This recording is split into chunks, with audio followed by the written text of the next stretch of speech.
जय हिंद everyone, good morning to all of you. बेटा, सुबह सुबह की टॉप करंट अफेयर्स हम आपके लिए फिर से लेके आ गए हैं। फेस्टिवल का सीजन चल रहा है तो मुझे पता है कि करंट अफेयर पढ़ने में आपको बिल्कुल भी मज़ा नहीं आएगा। आपका मन रगला होगा कि मुझे त्योहार की तैयारी करनी है, फेस्टिवल की तैयारी करनी, इसीलिए हम करंट अफेयर्स को एकदम शॉर्ट और समराइज रखते हैं।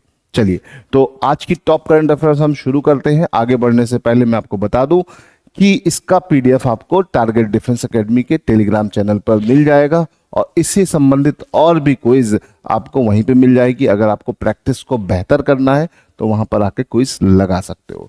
चलो शुरू करते हैं आज की टॉप करंट अफेयर्स में। पहला question, which Indian state is under going a cabinet expansion led by CM Bhupendra Patel. ठीक है, तो भैया सीएम भूपेंद्र पटेल कहाँ के सीएम है? अपने आप ही आपको सिंपल सा समझ में आ जाएगा। गुजरात की बात हो रही है। गुजरात के जो हमारे सीएम हैं भूपेंद्र पटेल जी, वहां पर मतलब उनके ही बोल सकते हैं एरिया में ऐसा हुआ है, तो इसे ध्यान रखिएगा। ठीक, अगर हम गुजरात की बात करते हैं तो बेटा गुजरात बहुत ही इंपॉर्टेंट स्टेट है। गुजरात यहाँ पे आंसर हो जाएगा। गुजरात की अगर हम बात करते हैं तो Gujarat is famous for Asiatic lion, है ना। वहाँ पे गिर वाइल्ड नेशनल पार्क है, वाइल्ड लाइफ सेंचुरी है। ठीक है, एशियाटिक लॉयन के लिए फेमस है, पहली चीज। दूसरी चीज, महात्मा गांधी के लिए फेमस है। तीसरी चीज, यहाँ का कैपिटल ही गांधीनगर है। चौथी चीज, गुजरात एक हार्बर है, एक कोस्टल एरिया पर, कोस्ट के किनारे वाला स्टेट है हमारे पास, जिसकी कोस्टल लाइन इंडिया में सबसे बड़ी है। तो गुजरात की जब भी हम बात करते हैं तो इसकी कोस्टल लाइन की बात आ जाती है ना। सबसे बड़ी कोस्ट लाइन किसकी है, किस स्टेट की है इंडिया में? गुजरात। इससे बड़ी कोस्ट लाइन अंडमान निकोबार की है, but Andaman Nicobar is not a state, है ना। दूसरी चीज अगर हम बात करते हैं तो Gujarat is famous for Asiatic lion. किसके लिए फेमस है? Asiatic lion. अंग्रेजों ने गुजरात में सूरत में अपनी फैक्ट्री लगाई थी 1613 में, याद रखिएगा। सूरत में अंग्रेजों ने कब अपनी फैक्ट्री लगाई थी? 1613 में। तो ये सारे पॉइंट आपको याद रखने हैं। इसके अलावा अगर हम बात करें तो गांधी का क्षेत्र है हमारा गुजरात, गांधी जी का। गांधी जी को तो हर कोई जानता है ना। चलिए, तो ये सारे पॉइंट आपको ध्यान रखने हैं, है ना। और इंडस वैली सिविलाइजेशन की बहुत सारी साइट्स आपको गुजरात में मिलेंगी, तो ये सारी चीज आपको ध्यान रखनी है। तो इसका आंसर क्या है? इसका आंसर है भी गुजरात। चलो यहां से आगे बढ़ते हैं। तो भूपेंद्र पटेल जी ने अपने कैबिनेट का एक्सपेंशन कर दिया है, इसे ध्यान रखिएगा।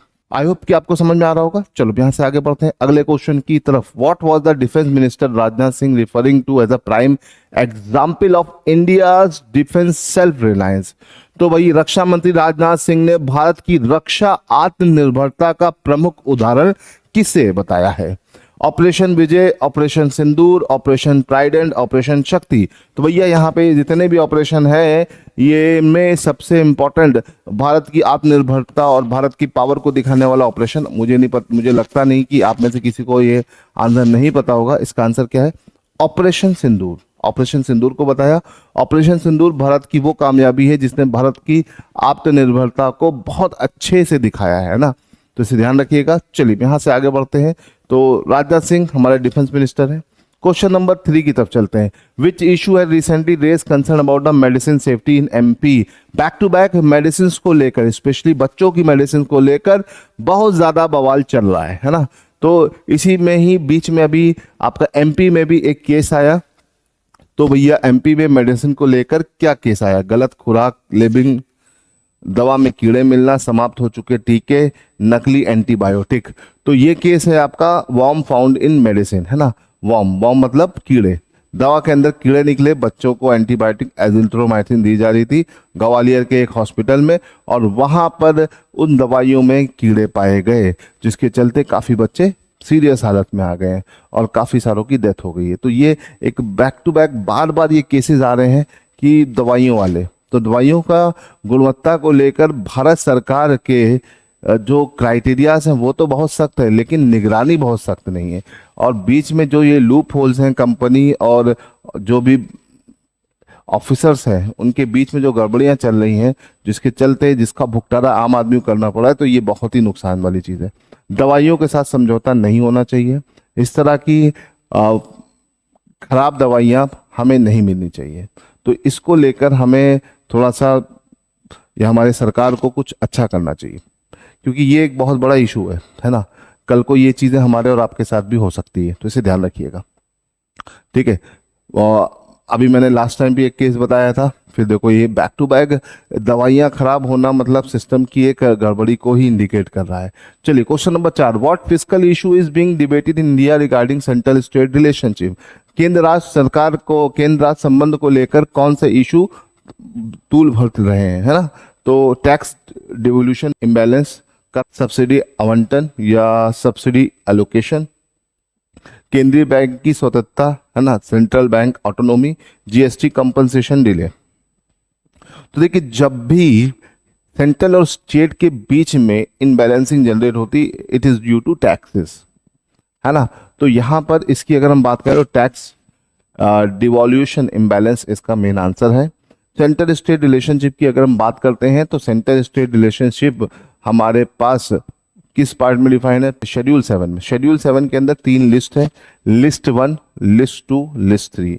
3 लिस्ट के द्वारा सारी चीजें समझाई गई है और केंद्र राज्य के बीच में संबंध भी इसी लिस्ट में समझाया गया है। अच्छा, अगर हम बात करते हैं तो आपका सेंट्रल स्टेट रिलेशनशिप में 3 कैटेगरी आती है, लेजिस्लेटिव रिलेशनशिप, है ना, पहला। दूसरा आता है एडमिनिस्ट्रेटिव रिलेशनशिप, है ना, और तीसरा आता है आपका फाइनेंशियल रिलेशनशिप, ठीक है। 268 आर्टिकल 268 से 293 के बीच में आपका फाइनेंशियल रिलेशनशिप है, हमारे कॉन्स्टिट्यूशन में मेंशन है। 256 से 267 तक आर्टिकल में आता है एडमिनिस्ट्रेटिव रिलेशनशिप। और अगर हम बात करें 245 से 255 तो ये लेजिस्लेटिव रिलेशनशिप आता है, ठीक है। इसी के बीच में आर्टिकल 280 आ जाता है, फाइनेंस कमीशन। फाइनेंस कमीशन के इस बार के चेयरमैन कौन है, अरविंद पंगड़िया हैं, इनको याद रखिएगा। और हमेशा सेंट्रल स्टेट रिलेशनशिप को लेकर बवाल चलता है टैक्स के मामले में ही, है ना, तो इसे ध्यान रखिएगा। चलिए, तो केंद्र राज्य संबंध शेड्यूल 7, इसे ध्यान रखिएगा। पार्ट 11, पार्ट कौन सा है, 11। चलो आगे बढ़ते हैं। Question number 5, which initiative was highlighted in operation Sindoor for promoting indigenous defence production. स्वदेशी रक्षा उत्पादन को बढ़ावा देने के लिए ऑपरेशन सिंदूर में किस पहल पर प्रकाश डाला गया, ठीक है। तो स्टार्टअप इंडिया, डिजिटल इंडिया, आत्मनिर्भर भारत, मेक इन इंडिया। तो इसका आंसर है बेटा आत्मनिर्भर भारत। आत्मनिर्भर भारत मतलब भारत अब आत्मनिर्भर हो गया है, किसी दूसरे पर डिपेंड नहीं है, ठीक है। ये बहुत इंपॉर्टेंट है, राजनाथ सिंह ने इसको किया। चलिए अब आगे बढ़ते हैं क्वेश्चन नंबर 6 की तरफ। Which Indian state recently report a surge in dengue cases prompting health advisory, है ना। तो भैया डेंगू केसेस भारत के किस राज्य में तेजी से बढ़ रहे हैं? ऑप्शन है केरला, तमिलनाडु, यूपी, बंगाल। देखो डेंगू या मच्छर हमेशा वहां पर आते हैं जहां पर पानी रुकता है, पानी मरता है, ठीक है। और नॉर्मली जब भी मानसून आता है तो कई एरिया में भारत में बाढ़ आ जाती है, और ये सब जहां पर ज्यादा देर तक पानी रुक गया वहां पे मच्छरों का प्रकोप ज्यादा होता है। तो ये इस टाइम पर आपको देखने को मिल रहा है यूपी में डेंगू के केसेस काफी ज्यादा बढ़ गए हैं। डेंगू की अगर हम बात करते हैं तो डेंगू का एक मॉस्किटो होता है जिसको हम बोलते हैं एंडीज इजिप्टी मच्छर होता है ना। अगर ये आपको काटता है और आपकी मसल्स इसमें इम्पैक्ट होती है तो आपको क्या हो जाता है, ये बीमारी हो जाती है डेंगू में आपके प्लेटलेट्स बहुत तेजी से कम होते जाते हैं और आपको वीकनेस आती है। इसका कोई इलाज नहीं होता है, इसका सब केयर होता है। आप जितनी केयर करोगे उतनी जल्दी आपकी प्लेटलेट्स रिकवर करेगी। अच्छा, ये मच्छर जो है ये सिर्फ डेंगू ही नहीं फैलाता है, ये मच्छर आपका जीका, है ना, इस मच्छर से आपको जीका नाम की बीमारी भी हो सकती है, चिकनगुनिया भी हो सकता है ना। और इसी मच्छर से आपको येलो फीवर भी हो सकता है। क्या हो सकता है? Yellow fever. तो आपको ये ध्यान रखना है कि ये एक मच्छर कई सारी बीमारियां लेके आता है, और नॉर्मली मच्छर कहाँ पनपते हैं? जहां पे पानी रुकता है। इसीलिए घर में कभी भी बारिश हो, बरसात हो, तो पानी को स्टैग्नेंट या रुकने मत दीजिए, क्योंकि पानी जहां रुकेगा मच्छर वहां पर पनपेंगे, है ना। कूलर आपके घरों में लगा होता है और कूलर के अंदर पानी रुका रहता है तो उसके अंदर मच्छर पनपते हैं। तो इनको अगर नहीं पनपने देना है तो आपको क्या करना है, पानी को या तो निरंतर बदलते रहिए, या फिर एक काम आप और कर सकते हैं, पानी के अंदर थोड़ा थोड़ा तेल डालते रहिए।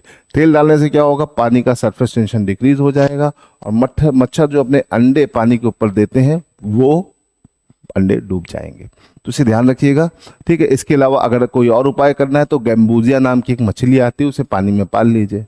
ये करना थोड़ा मुश्किल है लेकिन कभी कभी क्वेश्चन आता है। ये मछली के अंडे को खा जाती है, गैम्बूजिया नाम की मछली होती है, ठीक है। चलो अब यहाँ से आगे बढ़ते हैं, अगले क्वेश्चन की तरफ चलते हैं। तो उससे पहले देखो, केसेस लगातार बढ़ रहे हैं और बढ़ते जा रहे हैं, तो इसे ध्यान रखिएगा।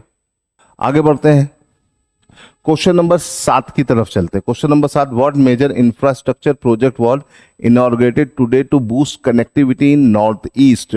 तो भैया पूर्वोत्तर भारत में कनेक्टिविटी बढ़ाने के लिए कौन सा प्रोजेक्ट शुरू किया गया है? Brahmaputra express, Siliguri tunnel, Arunachal border highway, Assam river bridge. तो यहाँ पर अगर हम बात करते हैं तो नॉर्थ ईस्ट में हमारे पास 7 स्टेट्स हैं, जिसको हम बोलते हैं 7 सिस्टर स्टेट्स।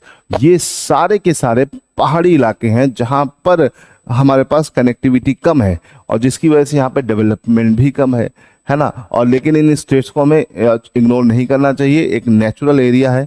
तो यहाँ पर इंफ्रास्ट्रक्चर प्रोजेक्ट कौन सा इनॉर्गेट किया है कनेक्टिविटी को बढ़ाने के लिए? उसका आंसर है सी, अरुणाचल बॉर्डर हाईवे। क्या है? अरुणाचल बॉर्डर हाईवे, इसे ध्यान रखिएगा। अरुणाचल बॉर्डर हाईवे की अगर हम बात करें तो ये पूरा अरुणाचल का बॉर्डर को कवर करता हुआ, है ना। अरुणाचल राज्य जो है वो 3 देशों के साथ अपनी सीमा बनाता है, इधर से भूटान के साथ, इधर से चाइना के साथ, इधर से म्यांमार के साथ, जिनके चलते अरुणाचल प्रदेश की लोकेशन बहुत यूनिक हो जाती है। प्लस हिली एरियाज है, पॉपुलेशन डेंसिटी ना के बराबर है, सबसे कम पॉपुलेशन डेंसिटी अरुणाचल प्रदेश की ही है, इसे ध्यान रखिएगा। बहुत बड़ा एरिया है। तो तवांग से शुरू होकर ईस्ट कामेंग, फिर अपर सुबनसिरी, फिर आपका टूटिंग, वेस्ट सियांग, मेचुंगा अपर सियांग, दिबांग, चांगलाम, किबुतु, डोंग और विजयनगर तक, हवाई विजयनगर तक ये सारी चीज़ें जाती हैं। अच्छी चीज़ क्या है, देखो अरुणाचल प्रदेश हमारे लिए बहुत इंपॉर्टेंट है क्योंकि इंडिया में ब्रह्मपुत्र जो एंटर करती है वो अरुणाचल प्रदेश से ही एंटर करती है, याद रखिएगा। तो अरुणाचल प्रदेश की बहुत इंपॉर्टेंस है हमारे लिए, है ना। देखने में नहीं पता चलता है लेकिन है, पेपर में क्वेश्चन भी बहुत बनते हैं, ठीक है। इंडिया का सबसे ईस्ट मोस्ट स्टेट है जिसके चलते अरुणाचल प्रदेश अपने आप में यूनिक हो जाता है, ठीक है। इंडिया का सबसे हाई ऑल्टीट्यूड पर जो टाइगर रिजर्व है वो अरुणाचल प्रदेश में ही है, जिसका नाम है नामदफा। तो ये सारे पॉइंट्स आपको ध्यान रखने चाहिए क्योंकि यहाँ से आपके पेपर में क्वेश्चन बन सकता है, ठीक है। बैम्बू जो पाए जाते हैं, बैम्बू का काफी ज्यादा प्रोडक्शन है यहाँ पर, बोल सकते हैं बैम्बू यहाँ पे बहुत ज्यादा ग्रो होते हैं, इजीली ग्रो होते हैं, है ना। तो बैम्बू के लिए भी ये एरिया बहुत फेमस है। और बैम्बू जहाँ होता है बेटा वहां पर रेड पांडा या व्हाइट पांडा दोनों पाए जाते हैं। तो अगर इंडिया में कहीं पर पांडा पाया जा सकता है तो वो अरुणाचल प्रदेश का ही एरिया है, इसे ध्यान रखिएगा। चलो, तो ये Arunachal Pradesh frontal highway corridor जो है एक कनेक्टिविटी बढ़ाने का एक बहुत अच्छा मीडियम है, इसे ध्यान रखिएगा। चलिए आगे बढ़ते हैं, क्वेश्चन नंबर 8 की तरफ चलते हैं। Which Indian company announce a new AI powered chatbot for customer service recently. तो हाल फिलहाल में किस कंपनी ने AI पावर्ड चैटबॉट अपनी कस्टमर सर्विस को प्रोवाइड करने के लिए, कस्टमर सर्विस AI चैटबॉट द्वारा प्रोवाइड करने की शुरुआत की है? तो भैया Infosys, Tata consultancy services, HCL technology या विप्रो, इसमें से क्या आंसर होगा? तो इसमें होगा आंसर बी, TCS जो है उसने इस तरह की पहल करी है, इसे ध्यान रखिएगा, इंपॉर्टेंट है, इसे ध्यान रखने वाली चीज है। चलिए अब आगे बढ़ते हैं, क्वेश्चन नंबर 9 की तरफ चलते हैं। Which global leader is schedule to visit India in next week for the strategic talk. तो भैया भारत कौन आ रहा है? भारत आ रहा है, जो भारत का होगा, दिवाली की छुट्टी में भारत कौन आ सकता है? तो इनामुअल मैक्रोन, जो बाइडेन, पुतिन या ऋषि सुनक। तो आंसर क्या है? ऋषि सुनक, ठीक। इसी बहाने इन्होंने दिवाली भी बना लेंगे और मोदी जी से मिल भी लेंगे, है ना। तो इसे ध्यान रखिएगा, बढ़िया जोड़ी है, ठीक है। चलिए आगे बढ़ते हैं, question number 10, what is the theme of India's wild life week celebration this year. तो वाइल्ड लाइफ वीक सेलिब्रेशन की थीम क्या है? Preserve the world, living with wild life, harmony with nature, protect and prosper. तो यहाँ की इस बार की theme क्या है? इस बार की थीम है लिविंग विद वाइल्ड लाइफ। ठीक है, वाइल्ड लाइफ वीक जो इस बार सेलिब्रेट किया गया वो देहरादून में किया गया है ना, और ये 69th वाइल्ड लाइफ वीक है। 2 अक्टूबर से 8 अक्टूबर के बीच में हर साल सेलिब्रेट किया जाता है। ठीक है, इंडिया में जितने भी जूलॉजिकल पार्क हैं वो इसको जोर शोर से सेलिब्रेट करते हैं, इसे ध्यान रखिएगा। तो चलो आज के लिए इतना रहने देते हैं। आई होप कि आपको सब समझ में आया होगा। मिलते हैं अगले क्लास में, है ना, कुछ नई करंट अफेयर्स के साथ। दिवाली ब्रेक में ज़्यादा मतलब इंजॉय अच्छे से करिएगा, लेकिन बहुत ज़्यादा दूर मत चले जाइएगा, बहुत लंबा दिवाली ब्रेक मत बना लीजिएगा। दिवाली के बाद हम लोग फिर मिलेंगे कुछ नए करंट अफेयर्स के साथ। Till then happy Diwali to all of you and जय हिंद।